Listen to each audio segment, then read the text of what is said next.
এবারে আমরা জানবো দ্বিতীয় অধ্যায়ের 13 পৃষ্ঠার কাজ। তো 13 পৃষ্ঠার কাজ ছিল আমাদের বাংলাদেশে কৃষি উন্নয়নে কৃষি প্রযুক্তি ব্যবহারের বিকল্প নেই এ সম্পর্কে দলগত আলোচনা উপস্থাপন করো। তো সেটা নিয়ে আমরা কিভাবে পোস্টার ব্যাপারে উপস্থাপন করতে হয় সেই কাজগুলো আমরা দেখব।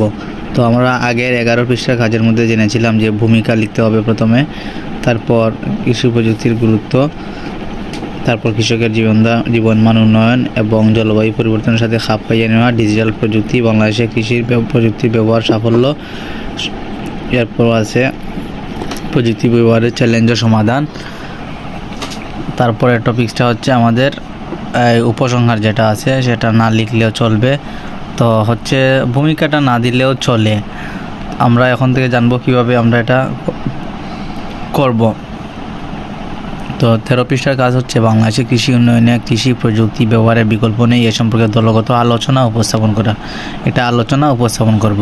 তাহলে প্রথমে তুমি চাইলে ভূমিকা লিখতে পারো যে বাংলাদেশের অর্থনীতি প্রধানত কৃষি নির্ভর, জনসংখ্যা বৃদ্ধির সাথে সাথে খাদ্যের চাহিদাও বাড়ছে, তাই কৃষির উৎপাদন বৃদ্ধির জন্য আধুনিক কৃষি যন্ত্র প্রযুক্তি বা কৃষি প্রযুক্তি ব্যবহারের বিকল্প নেই।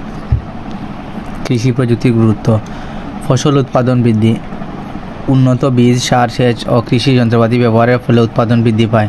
পরিবেশ বান্ধব চাষাবাদ, জৈব সার ও সমন্বিত কীটনাশক ব্যবহারের মাধ্যমে টেকসই কৃষি উন্নয়ন। সমন্বিত কীটনাশক বলতে বোঝাচ্ছে জৈব কীটনাশক সেগুলো।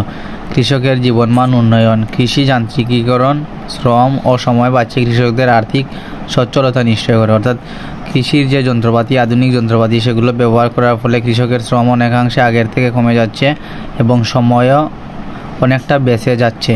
তো এটা হচ্ছে আমরা অধ্যায় থেকে পড়েছিলাম। অধ্যায়ের মধ্যে ছিল জলবায়ু পরিবর্তন। 4 নম্বর হচ্ছে জলবায়ু পরিবর্তনের সাথে খাপ খাইয়ে নেওয়া। খরা, বন্যা, লবণাক্ত সহিষ্ণু ফসল উৎপাদনের মাধ্যমে কৃষিখাতকে জলবায়ু পরিবর্তনের ক্ষতি থেকে রক্ষা করা যায়।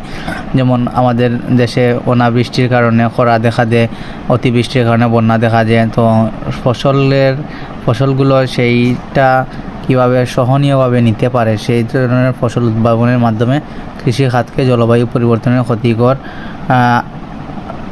বা জলবায়ু পরিবর্তনের ক্ষতি থেকে রক্ষা করা যায়। ডিজিটাল প্রযুক্তি যেমন মোবাইল অ্যাপ, ড্রোন প্রযুক্তি ও আইওটি প্রযুক্তির ব্যবহারে কৃষকের তথ্যপ্রাপ্তি ও সিদ্ধান্ত গ্রহণ সহজ হচ্ছে। অর্থাৎ আমরা মোবাইলের অ্যাপ ব্যবহার করার মাধ্যমে জানতে পারি যে কোন রোগ হয়েছে, কোন রোগ হলে কোন ওষুধ দিতে হবে, ঔষধ দিতে হবে বা কোন সার প্রয়োগ করতে হবে সেটা আমরা জানতে পারবো।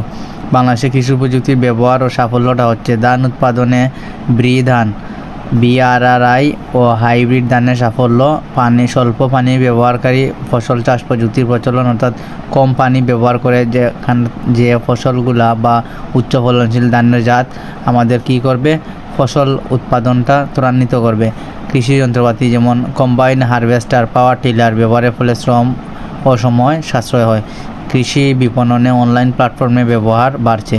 প্রযুক্তি ব্যবহারের চ্যালেঞ্জ ও সমাধান: অর্থনৈতিক সীমাবদ্ধতা, সরকারি ভর্তুকি বাড়ানো দরকার, কারণ হচ্ছে কৃষক যদি কৃষি প্রযুক্তি কিনতে চায় তাহলে তার অনেক টাকার দরকার হয়, সেই জন্য সরকারের কাছ থেকে আর্থিকভাবে সহযোগিতা দরকার।